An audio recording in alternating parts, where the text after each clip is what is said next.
स्वभद्रेषु नित्यं भागवत सेवया भगवती उत्तमश्लोके पद्येर्भवति नैष्टिकी कृष्णाय वासुदेवाय देवकी नन्दनाय च नन्दगोपकुमाराय गोविन्दाय नमो नमः।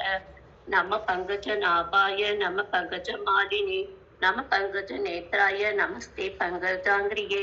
श्री कृष्ण चैतन्य प्रभु नित्यानंद श्री अद्वैत गदाधर श्री वासादि गौर भक्त वृंद हरे कृष्ण कृष्ण कृष्ण हरे हरे हरे राम राम राम हरे हरे हरे कृष्ण कृष्ण कृष्ण हरे हरे हरे राम राम राम हरे हरे हरे कृष्ण कृष्ण कृष्ण हरे हरे हरे राम राम राम हरे हरे हरे कृष्ण।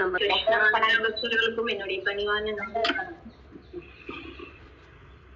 ஷேர் பண்றேன். ஹரே கிருஷ்ணா. ஹரே கிருஷ்ணா மாதாஜி.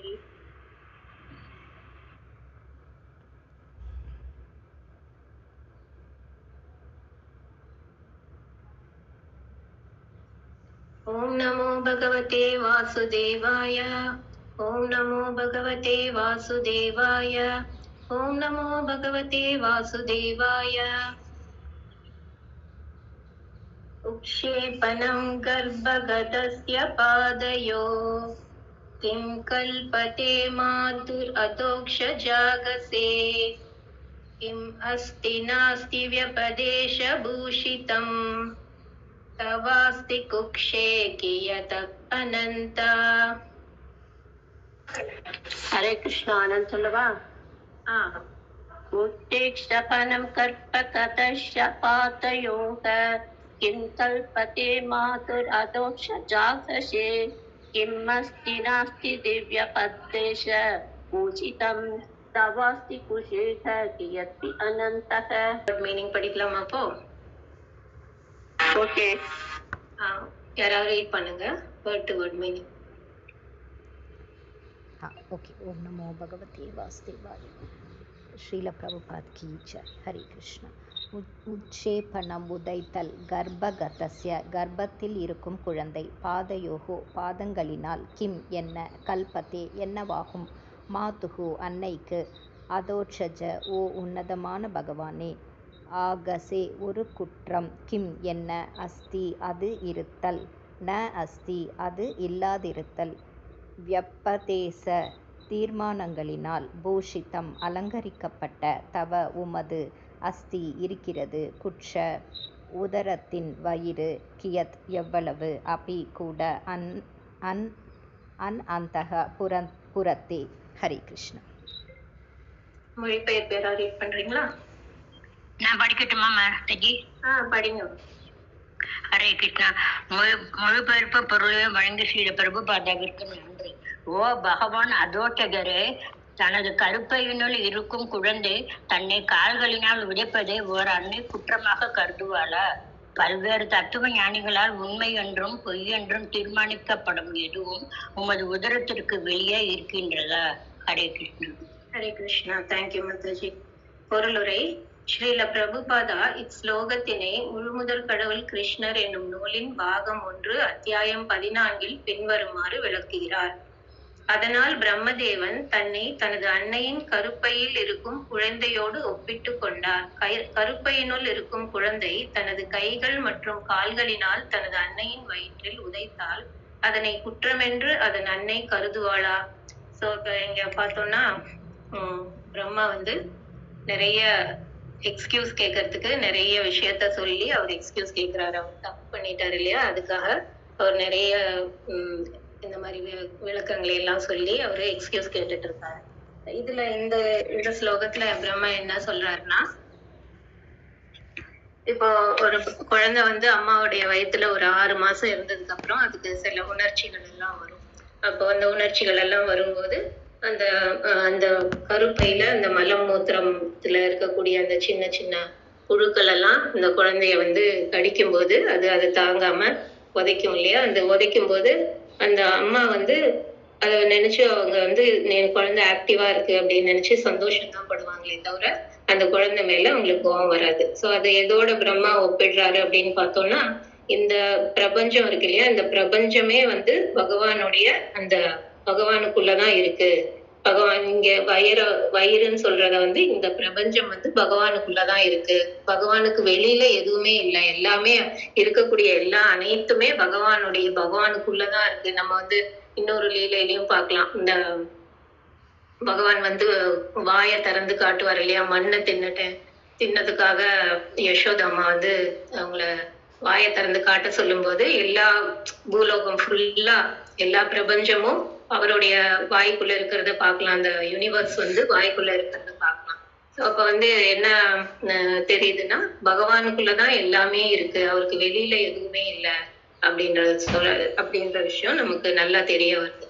அத சொல்றாரு பிரம்மா இங்க, உங்களுக்குள்ளதான் எல்லாமே. நான் ஒரு சின்ன ஒரு உயிர்வாழி, ரொம்ப என்ன சொல்றது, பர்ஃபெக்டான சென்சஸ் எல்லாம் எனக்கு இல்லை. அது மாதிரி நான் ஒரு சின்ன ஒரு என்டிட்டி, நானும் உங்களுக்குள்ளதான் இருக்கேன். ஸோ எப்படி ஒரு அம்மா வந்து குழந்தை உதைக்கிறத வந்து கோவிச்சுக்க மாட்டாங்களோ, அந்த மாதிரி நீங்களும் என்னை வந்து கோவிச்சுக்க கூடாது அப்படின்ற மாதிரி சொல்றாங்க. நான் வந்து உங்க குழந்தை அப்படின்னு. இந்த பிரம்மா யார்கிட்ட இருந்து வராங்க அப்படின்னு பார்த்தோம்னா, கர்ப்போதகசாயி விஷ்ணு கிட்ட இருந்து வருவாங்க. கர்ப்போதகசாயி விஷ்ணு யாருக்கிட்ட இருந்து வருவாங்க? மகாவிஷ்ணு கிட்ட இருந்து. அந்த மகாவிஷ்ணுவுடைய மூலம் யாருன்னு பார்த்தோம்னா கிருஷ்ணர். சோ அந்த மகாவிஷ்ணுவுடைய பிரம்மாவுடைய லைஃப் டைம் பார்த்தோம்னா 311 trillion 40 million இயர்ஸ் பிரம்மாவுடைய லைஃப். இவர் வந்து எவ்வளோ அந்த காலம் எப்படின்னு பார்த்தோம்னா, மகாவிஷ்ணுடைய ஒரு மூச்சு அப்படி அவர் வந்து மூச்சு வெளியில விடும்போது இந்த இவ்வளோ இயர்ஸ் 311 trillion 40 million இயர்ஸ் ஆகும். அப்புறம் திரும்ப மூச்சை உள்ள இழுக்கும் போது இது ஃபுல்லா முடிஞ்சு போயிடும்.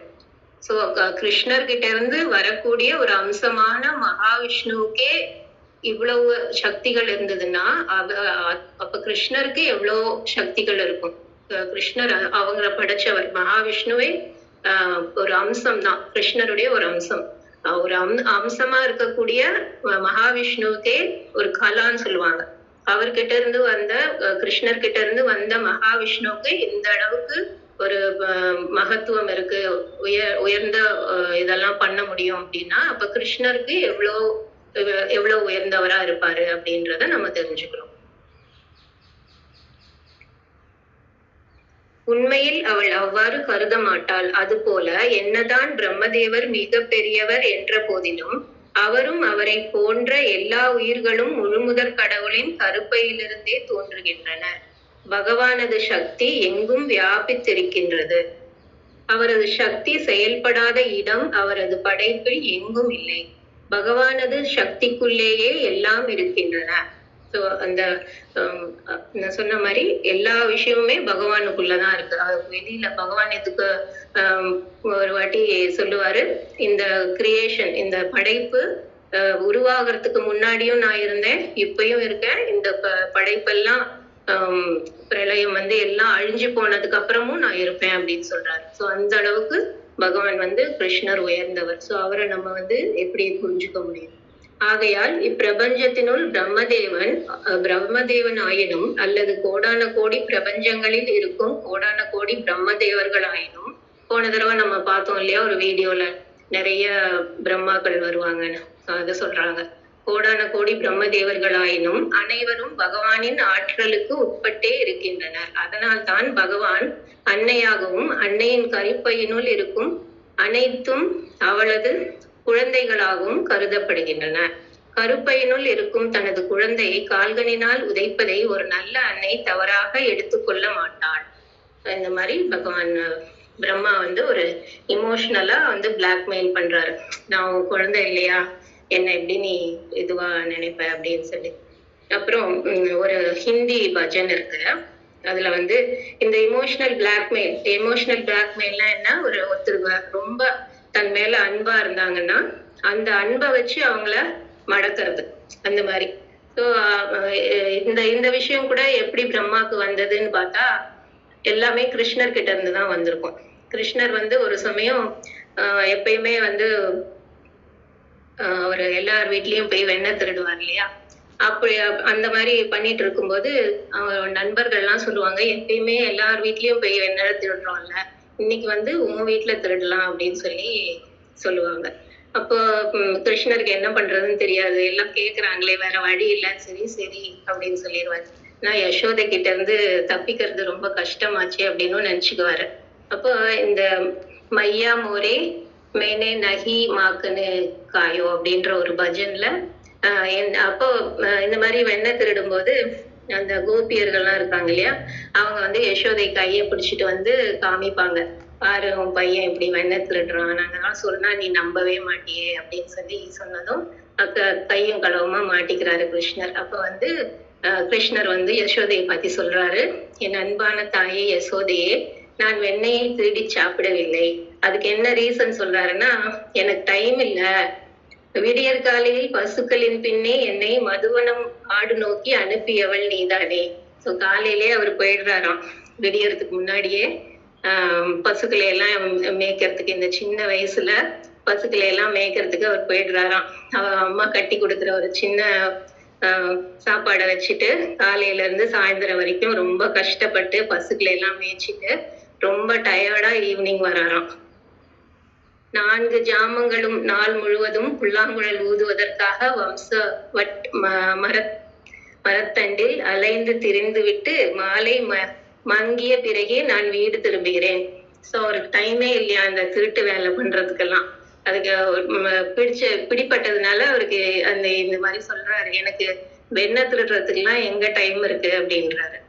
அப்புறம் அப்போ வந்து யசோதை சொல்றா, நான் தான் இப்ப பார்த்தேனே நீ வெண்ணெய் திருடின இல்லையா, நான் இப்போ இங்கதானே நீ வெண்ணெய் திருடின, நான் தான் பார்த்தேனே அப்படின்னு சொல்லும்போது அவர் சொல்றாரு, நான் சிறிய கைகளை கொண்டு ஒரு சிறுவன் உளுந்தும் வெண்ணையும் உயர கட்டில் தொங்க விடப்பட்டுள்ளன, இடத்தை என் கைகள் எப்படி எட்டி இருக்க முடியும். இங்க வந்து இங்கிலீஷை வந்து டிரான்ஸ்லேட் பண்ணிருக்கு, கொஞ்சம் ஸ்பெல்லிங்ஸ் இதுவா இருக்கும். அதுக்கு என்ன சொல்றாரு, நான் வந்து ரொம்ப சின்னதா இருக்கேன், நீ வந்து எங்க கட்டி வச்சிருக்க வெண்ணைய, என்னால எப்படி அதை எட்டி பிடிச்சி நான் எடுக்க முடியும் அப்படின்னு அதுக்கு ஒரு ரீசன் சொல்றாரு. அப்போ இது பண்ணிட்டு இருக்கும் போதே பலராமர் என்ன சொல்லுவாரு, யசோதை காதுல வந்து நம்பாத நம்பாத, கிருஷ்ணா தான் வெண்ணெய் திருடணும் அப்படின்னு சொல்லிட்டே இருப்பாரு. அடுத்து என்ன சொல்றாரு, அதுக்கு இன்னொரு ரீசன், என்னுடன் விளையாடும் சிறுவர்கள் எல்லோரும் என் மீது பொறாமை கொண்டு பகைக்கிறார்கள், அவர்கள் தாம் பலவந்தமாக என் முகத்தில் வெண்ணெயை பூசி விட்டுள்ளனர்.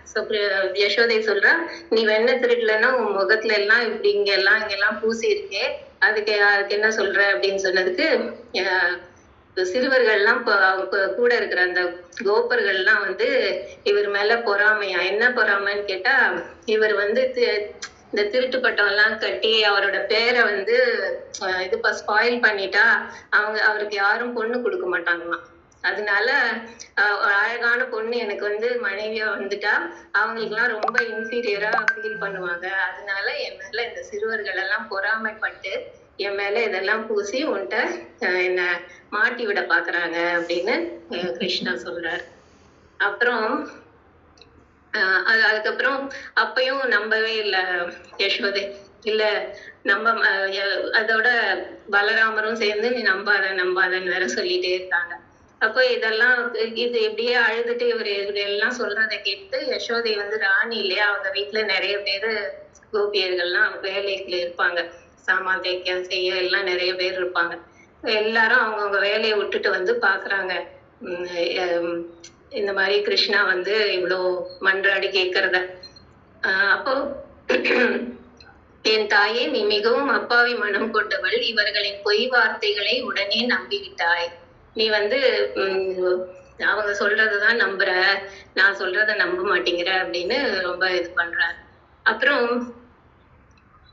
என் மீதான சந்தேகத்தால் உன் உள்ளத்தில் ஏதோ ஒரு எண்ணம் வந்துவிட்டது, என்னை உன் சொந்த பிள்ளையாக நினைக்காமல் அந்நியனாக நினைக்கிறாய். எவ்வளவு சொல்லியும் திரும்ப திரும்ப வந்து யசோதை என்ன பண்றா, இல்ல நீதான் எடுத்த அப்படின்னு சொல்லும்போது உடனே என்ன பண்றாரு, நீ அண்ணா வந்து எனக்கு முன்னாடி சொல்லிட்டே இருப்பாரு, யசோதா அம்மாவும் வெள்ளையா இருக்காங்க, நந்த மகாராஜும் வெள்ளையா இருக்காங்க, நீ எப்படி கருப்பா பிறந்த, உன்னை நிஜமா நீ இவங்க குழந்தையே கிடையாது, உன்னை தத்தெடுத்திருக்காங்க அப்படின்னு சொல்லிட்டே இருப்பாரு.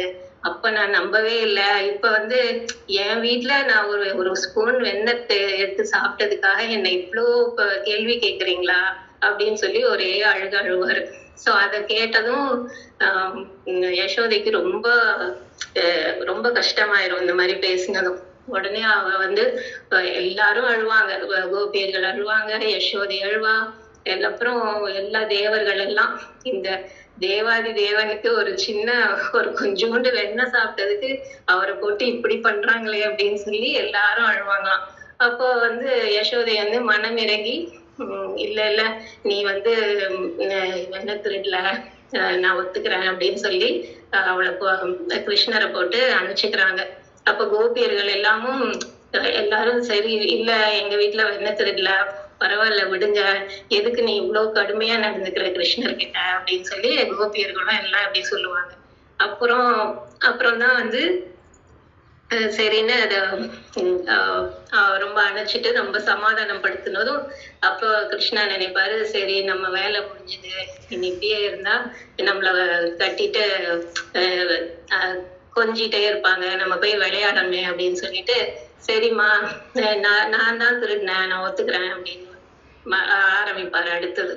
அப்புறம் இவ்வளவு நேரம் என்ன சொல்லிட்டு இருந்தாரு, நான் திருடலன்னு சொல்லிட்டு இருந்தாரா, இப்போ சரி நான் ஒத்துக்கிறேன், நான் தான் திருடினேன், பாரு இங்க எல்லாம் ஒட்டி இருக்கு பாரு அப்படின்னு சொன்னதும், இல்ல இல்ல நீ திருடல, இல்ல இல்ல நீ திருடல அப்படின்னு சொன்னதும் அங்க இருக்கிற கோபியர்கள் எல்லாம், ஐயோ என்ன இவன் ஃபர்ஸ்ட் திருடினேன்னு சொன்னா, திருடலன்னு சொன்னா, இப்ப நீ திருடலன்னு ஒத்துட்டாச்சு, இப்ப திருடுனேன்னு சொல்றான்னு தலையில வச்சுட்டு, ஐயோ இந்த டிராமாவை பார்க்கவா நாங்க வேலையெல்லாம் விட்டுட்டு வந்தோம்னு சொல்லி கோபியர்கள் எல்லாம் போயிடுவாங்க. ஸோ அந்த மாதிரி இந்த இமோஷனல் பிளாக்மெயில் பண்ணதுக்கு இந்த மாதிரியான ஒரு எண்ணம் எங்க இருந்து வருது அப்படின்னு பார்த்தா கிருஷ்ணர் கிட்ட இருந்து தான் வருது அப்படின்னு நான் ஒரு இதுல கேட்டேன். ஸோ அது உங்கள்கிட்ட பகிர்ந்துக்கலாம்னு சொல்லி. ஓகே, ஃபுல்லா நம்ம படிச்சு முடிச்சிட்டோம். ஸோ இந்த மாதிரி கிருஷ்ணா இமோஷனலா பிளாக்மெயில் பண்றாரு. அத மாதிரியே இங்க பிரம்மா என்ன சொல்றாரு, நான் உங்க குழந்தை இல்லையா, என்ன மன்னிக்க கூடாதா நீங்க அப்படின்னு கேக்குறாரு. அப்புறம் பார்த்தோம்னா இங்க அதோக்ஷஜா அப்படின்ற ஒரு வேர்ட் யூஸ் பண்ணிருப்பாங்க. அதோக்ஷஜா அப்படின்னா என்ன அர்த்தம்னா, நம்மளுடைய குறைபாடுள்ள புலன்களால அளக்க முடியாதவர் அப்படின்னு அர்த்தம். பகவானுடைய அந்த பராக்கிரமத்தை நம்மளுடைய குறைந்த லிமிட்டட் சென்சஸ் அப்படிம்பாங்களே, நம்ம குறைபாடுள்ள நம்மளுடைய புலன்கள் வச்சு அவரை நம்ம புரிஞ்சுக்க முடியாது, இல்லைன்னா அளக்க முடியாது அப்படின்னு சொல்லலாம். அத ஒரு அவருடைய அளவை நம்மளால அளக்க முடியாது. எப்படின்னு பார்த்தோம்னா, பகவான் வாமன அவதாரத்துல ரொம்ப சின்னதா வருவாரு. அதுக்கப்புறம் பலி மகாராஜர் 3 அடி மண்ணு கேட்கும்போது சரி அப்படின்னு இது பண்ணதும் அவர் எவ்வளவு பெருசா வளர்ந்துருவாரு. சோ அதுல இருந்து நம்ம என்ன தெரிஞ்சுக்கலாம், பகவானால ரொம்ப சின்னதுலயும் சின்னதாவும் ஆக முடியும், ரொம்ப பெருசாவும் ஆக முடியும் அப்படின்னு சொல்லி தெரிஞ்சுக்கலாம். சோ அவருடைய அளவை நம்மளால அளக்கவே முடியாது. அப்புறம் அவருடைய எடை, அவரோட வெயிட்டும் அளக்க முடியாது. திருநாவிரதன் அப்படின்ற ஒரு அசுரன் என்ன பண்ணுவான், சூறாவளி காற்று மாதிரி கிருஷ்ணரை தூக்கிட்டு நல்ல ஹைட்டுக்கு போயிடுவான். அப்புறம் ஹைட்டுக்கு போனதும் கிருஷ்ணர் ரொம்ப பாரமாயிடுவாரு. அந்த பாரத்தை தாங்க முடியாம அந்த திருநாவுதன் கீழே விழுந்து இறந்துருவான். அப்போ பகவானுடைய வெயிட், அந்த அவருடைய பலம் ரொம்ப ஹெவியாவும் அவரோட ஆக முடியும் அப்படின்னு தெரிஞ்சுக்கலாம். ஸோ அவருடைய அத அளவிட முடியாத அளவுக்கு அவரால் வெயிட்டாவும் தன்னை ஆக்கிக்க முடியும். அப்புறம் அவருடைய பிரசன்ஸ் எந்த இடத்துல இருப்பாரு அப்படின்னு பார்த்தோம்னா, எல்லா இடத்துலயுமே வியாபித்திருப்பார். பகவானுக்கு 16,108 மனைவிகள் இருப்பாங்க. எல்லாரோடையும் பகவான் இருக்க முடியும். அப்புறம் எல்லார் ஹிருதயத்திலயும் பரமாத்மாவா இருக்காரு. நம்ம உடம்புக்குள்ள நிறைய சின்ன மைக்ரோப்ஸ் எல்லாம் இருக்கும், அதுக்குள்ளேயும் பரமாத்மாவா இருக்காரு. ஸோ நம்ம ஒரு லெக்சர்ல கேட்டேன், நம்ம உடம்புக்குள்ள ஒரு பரமாத்மா இல்ல, நம்ம உடம்புக்குள்ள எவ்வளவோ மைக்ரோப்ஸ் என்னென்னமோ இருக்கும். அந்த ஒரு இதுக்குள்ளேயும் பகவான் பரமாத்மா இருக்காரு. நமக்குள்ளேயே நிறைய பரமாத்மா இருக்காங்க அப்படின்னு கேட்டேன். அது ஒண்ணு. அப்புறம் அவருடைய திறமையும் நம்மளால அளவிட முடியாது. இப்ப ராமர் அவதாரத்துல ஒரு சமயம் 14,000 அசுரர்கள் சண்டை போட வருவாங்க. ராமர் ஒருத்தரே அவருடைய பானம் வில்ல விட்டு எல்லாரோடையும் சண்டை போடுவார். இந்த அசுரர்கள் எப்பயுமே ரூல்ஸ் எல்லாம் ஃபாலோ பண்ண மாட்டாங்க. திடீர்னு மறைஞ்சிருவாங்க, திடீர்னு வருவாங்க, இங்க போய் மறைஞ்சு அந்த பக்கம் வருவாங்க, அந்த மாதிரிலாம் பண்ணுவாங்க. அவங்களுக்கு ரூல்ஸே கிடையாது. சண்டை போடும்போது அந்த மாதிரி 14,000 அசுரர்கள் வரும்போது ராமர் அவங்களையெல்லாம் எதிர்கொண்டு அழிச்சாரு. அப்புறம் அவருடைய இரக்கத்தை அளவிட முடியாது. பகவானுடைய இரக்கம் எப்படின்னு பார்த்தோம்னா, மகாபிரபுவா எந்த அளவுக்கு ஜகாய் மதாய் ஸ்டோரி எல்லாருக்கும் தெரியும்னு நினைக்கிறேன். அப்போ அந்த எவ்வளோ ஒரு கீழ்த்தரமானவங்களுக்கும் பகவான் சைத்தன்ய மகாபிரபுவா தன்னுடைய கருணையை கொடுக்குறாரு. ஸோ இந்த மாதிரி பகவானுடைய அதனாலதான் பகவானுக்கு அதோக்ஷஜர் அப்படின்ற ஒரு பேரு. அப்புறம் இன்னும் சில விஷயம், பகவான் எந்த அளவுக்கு பகவானை புரிஞ்சுக்கணும் அப்படின்னா நம்ம எந்த மாதிரி பகவானை புரிஞ்சுக்கிறது ரொம்ப கடினம். அவருடைய அனுகிரகத்தினால ஓரளவுக்கு புரிஞ்சுக்க முடியும் அப்படின்னா கூட நம்ம எந்த மாதிரியா இருக்கணும் அப்படின்னா, இங்க பிரம்ம சமயத்தையில 38வது ஸ்லோகம் பார்த்தோம்னா, பிரேமாஞ்சன சரித்த பக்தி விலோச்சனேன ஸ்கந்த சதைவ ஹிருதயேஷு விலோகயந்தி யம் ஷியாம சுந்தரம் அச்சிந்திய குணஸ்வரூபம் கோவிந்தம் ஆதி புருஷம் தமஹம் பஜாமி. கிருஷ்ணரேயான ஷியாம சுந்தரனை, கோவிந்தனை, ஆதி புருஷனை வணங்குகிறேன். அவர் எண்ண முடியாத குணாதிசயங்கள் கொண்டவர். அவரை தூய பக்தர்கள் தங்கள் இதயத்தின் வைத்து அஞ்சனம் தீட்டியது போல் அன்பு தீட்டிய விழிகளால் காண்கின்றனர். ஸோ அந்த பிரேமை அப்படின்ற அந்த மைய போட்டானா நம்மளால பகவான கொஞ்சமான அவருடைய மெர்சினால நம்மளால கொஞ்சமாவது புரிஞ்சுக்க முடியும் அப்படின்னு தெரிஞ்சுக்கணும் நம்ம. அப்புறம் இன்னொரு ஸ்லோகத்துல பார்த்தா பிரம்மாவை பத்தியும் சொல்லியிருக்காங்க. பிரம்மனும் இதர ஜட உலக அதிகாரிகளும் மகாவிஷ்ணுவின் முடியின் நுண் துளையிலிருந்து தோன்றியவர்கள். மகாவிஷ்ணு மூச்சை உள்ளிழுக்கும் வரையில் இவர்கள் உயிருடன் இருப்பார்கள்.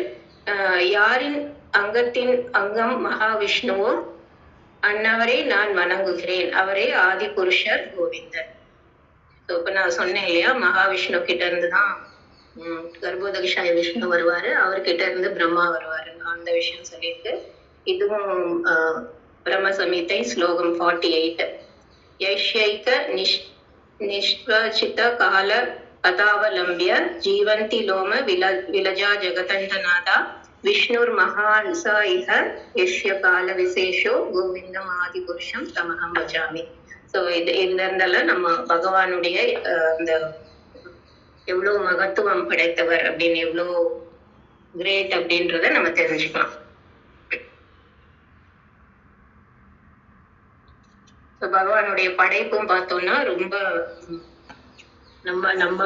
நம்ம சுத்தி இருக்கக்கூடிய அந்த படைப்பை பார்த்தோம்னா கூட பெரிய கடல் இருக்கும், பெரிய மலைகள், இதெல்லாம் பார்த்தோம்னா அந்த கடல்ல ஒரு பெரிய ஷிப் இருந்தா கூட அது ஒரு தீப்பெட்டி சைஸுக்கு தெரியும். அந்த மாதிரி பிரபுபாத் சொல்லியிருக்காரு. ஸோ அந்த அளவுக்கு பகவானுடைய படைப்பு, பகவான் படைச்சிருக்கிற அந்த ஓஷன், அந்த கடல்ல பெரிய ஷிப் இருந்தா கூட அது ஒரு சின்ன தீப்பெட்டி மாதிரி தெரியும். அந்த மாதிரி பகவானுடைய படைப்பு அந்த அளவுக்கு ரொம்ப நம்ம யோசிச்சே பார்க்க முடியாத ஒரு. இந்த மாதிரி எல்லாம் இருக்கக்கூடியவர் ரொம்ப எளிமையா கோபியர்கள் டான்ஸ் ஆட சொன்னா டான்ஸ் ஆடுறது, நந்த மகாராஜர் செருப்பு எடுத்துட்டு வர சொன்னா தலையில வச்சு எடுத்துட்டு வருவாரு. ஸோ இந்த மாதிரி எல்லாம் ரொம்ப அவர் பண்ணும்போது எல்லாரும் பிரமிச்சு போயிடுறாங்க. இவரு நம்மளே கூட இஸ்கானுக்கு வர்றதுக்கு முன்னாடி கூட நமக்கே டவுட்டா இருக்கும், பகவான் இப்படி எல்லாம் பண்றாரு அப்படின்லாம். அப்புறம் இங்க நம்ம இந்த விஷயம் எல்லாம் படிச்சதுக்கு அப்புறம் தான் நமக்கு நம்மளால கொஞ்சம் நம்ம தெளிவா இருக்கும். நம்ம அந்த மாதிரி இந்த மாதிரி இருக்கக்கூடியவர் எப்படி அந்த வனபோஜனம் சாப்பிடும்போது மத்தவங்களுடைய எச்சில் எல்லாம் பகவான் சாப்பிட்டுட்டு இருந்ததை பார்த்து பிரம்மாவுக்கு ஒரு குழப்பம் அடைஞ்சிடுவாரு.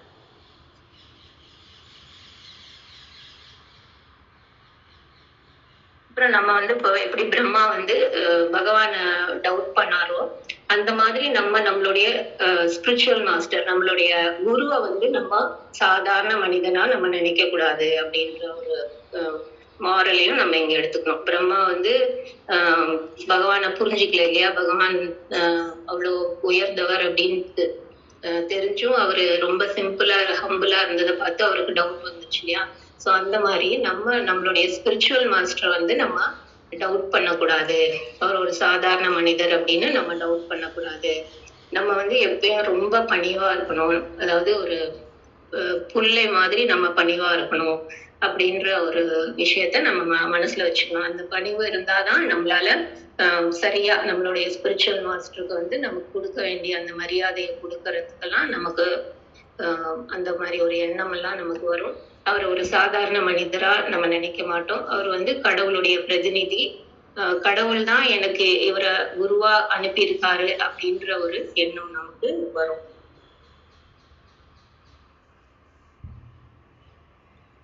நம்ம வந்து பௌதிகமா முன்னேறணும் அப்படின்னா அதுக்கு காரணம் வந்து முக்குணங்கள், 3 modes of nature. ஆனா நம்ம ஸ்பிரிச்சுவலா முன்னேறணும் அப்படின்னா அதுக்கு வந்து மெர்சி, குருவுடைய கருணையினாலதான் நம்ம வந்து ஸ்பிரிச்சுவலா முன்னேற முடியும் அப்படின்றது நம்ம தெரிஞ்சுக்கணும். ஸோ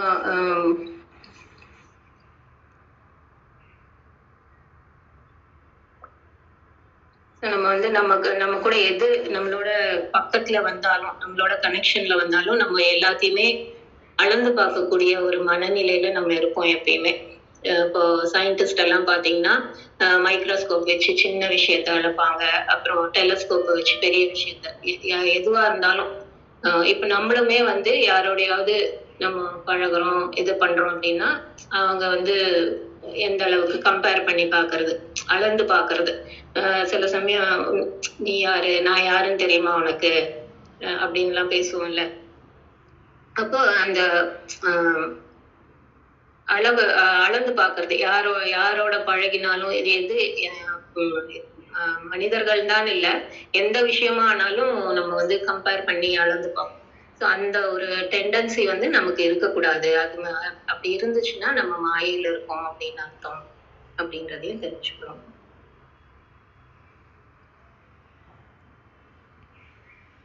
ஹரே கிருஷ்ணா. இதோட முடிச்சுக்கிறேன். ஏதாவது கிருபா சிந்து வச்சு பகிதானாம் பாவனேபியோ வைஷ்ணவேபியோ நமः.